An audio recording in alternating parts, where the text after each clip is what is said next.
In today's video, I'm going to talk about how you can sell your house yourself.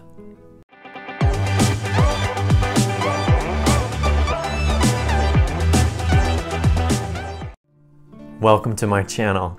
I'm Kern, the singing realtor. Welcome home here in Des Moines, Iowa Metro. And today we're talking about selling your house yourself. FSBO, FSBO, for sale by owner. Now, I am a licensed realtor in the state of Iowa. Just want to be upfront about that. And there are times that sellers may need to or want to sell their houses themselves for a variety of reasons rather than use an agent. And we're just going to get right into this. The number one reason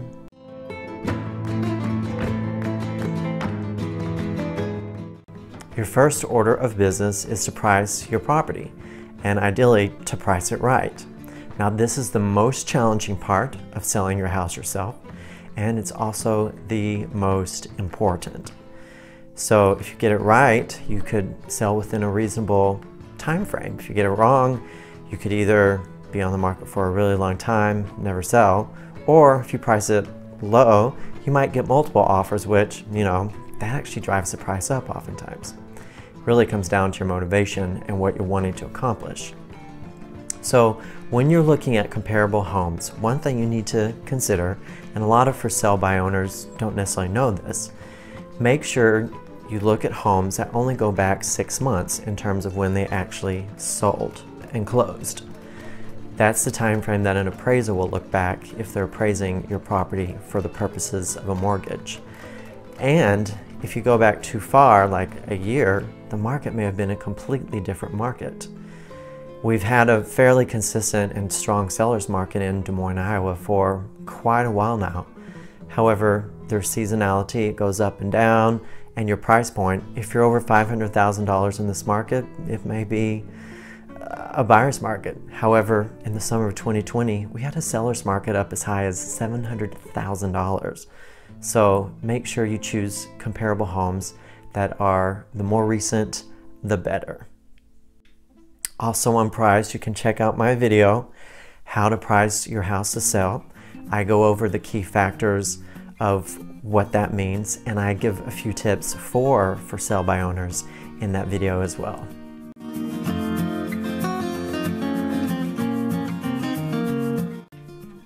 Number 2, photos and video.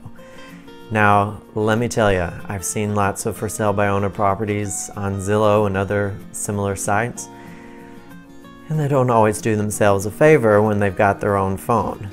I would recommend, if you want to sell your house yourself and get top dollar, hire a professional photographer. It'll be worth the money. You want to present yourself and put your best foot forward. Sometimes buyers don't even want to request to see properties because the photos look bad. You might even want to do a video walking through the house. Some photographers will have this service if you can do it yourself, of course, but professional, I would definitely recommend a professional. If you're in the upper luxury price points, you might look for a photographer that has a drone that can get some aerial shots of your house as well, because those are really nice, especially for luxury properties.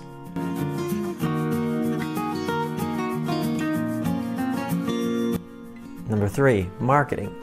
If you're going to sell your house yourself and not hire an agent, you won't have the benefit or privilege of being on the multiple listing service. When a house is listed on the MLS, it immediately goes out to all buyers that agents have that are looking in your price range and area of town. So that means, and there's a lot of different ways that you can market your property. Obviously, social media, buy and sell groups on Facebook, and those kinds of sites. You can also upload it to portals like Zillow and Realtor.com, Trulia, and others similar to that, whatever's popular in your area. Those have really replaced the newspaper. You could run an ad in the newspaper if you want. That's probably not as effective here in 2021 as it used to be. You can make flyers, put them on bulletin boards around town. You can give them to your friends. You could door knock your neighbors, invite them to your open house so they know what the house looks like. They're probably curious anyway, right? You could do postcards like just listed, well, not listed, but my house is for sale, and mail them to like 500 homes all around your address. There's lots of different ways that you can market your property, similar to what realtors do. Another aspect of marketing, this kind of goes along with the photography I already talked about, and that's staging. Depending on your expertise with interior design, you might want to hire a stager to help you present the house in the best light possible, especially before the photography. And a good stager can at least give you a consultation for, in this area, they're about $150. Some may be more. A lot of them will use your own furniture, or they might suggest that you rent some pieces, which of course then you're talking contracts and time frames. So that's the third aspect, marketing.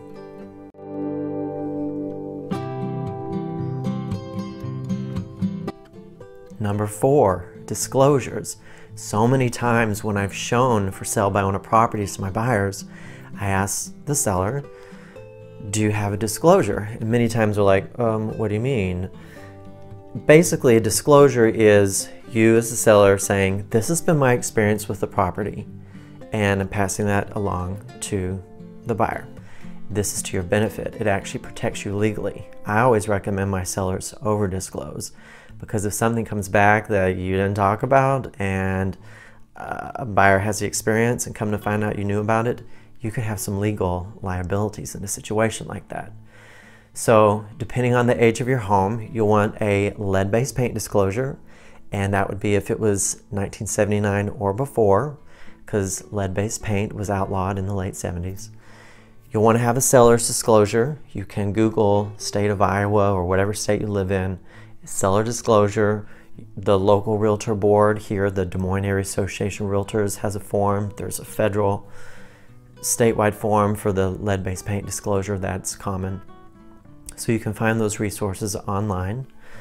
And there's also, if you have a septic tank, you will need to have some sort of disclosure relative to the septic. Usually it's on the normal disclosure. You have to know where it is, if it's pumped or cleaned in the last 2 to 3 years, those kinds of things. There's very specific rules and regulations with the Department of Natural Resources in every state around septics.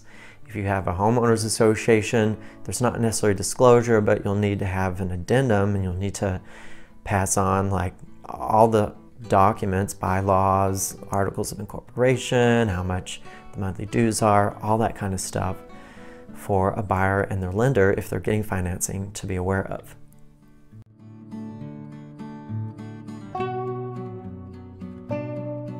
Oofta, I felt like I just did a lot of talking. Disclosures are important. Number 5 though, pre-inspection. This is something, you know, I made it number 5 because it's not necessarily a requirement by any means. If you need some perspective on what to expect in terms of the inspection, you can have it pre-inspected, where an inspector can come give you an objective perspective on your property. I'd recommend you prepare any of those remedies before you put it on the market. Just puts you out ahead of the game, knowing what a buyer might come in and request you as a seller to repair on the property prior to closing. And it's not a requirement, but it can really help in that negotiating phase. Deals fall apart mainly for 2 reasons. One, either financing fell apart, or they couldn't come to an agreement on the inspection time frame and what needs to be repaired.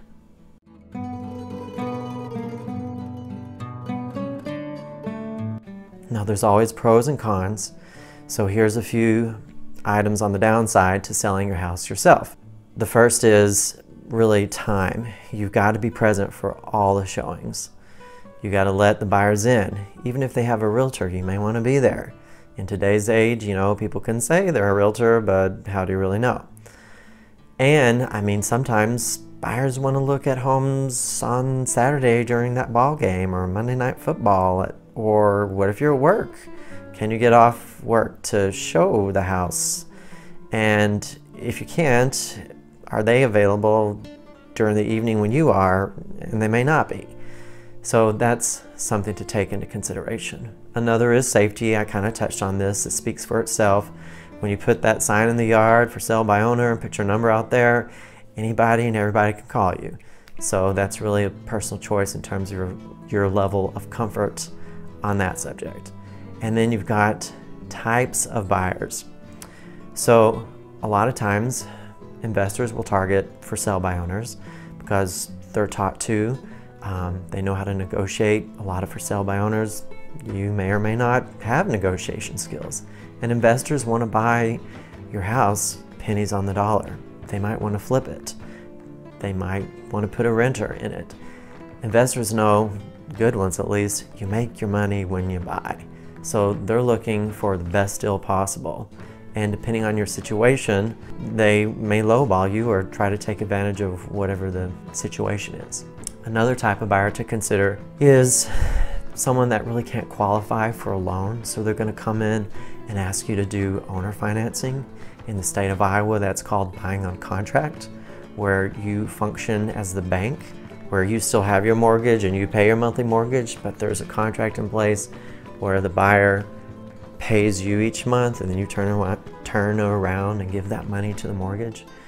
They do show up on title as a buyer, but if they miss payments or they default on the agreement, then the property comes back to you.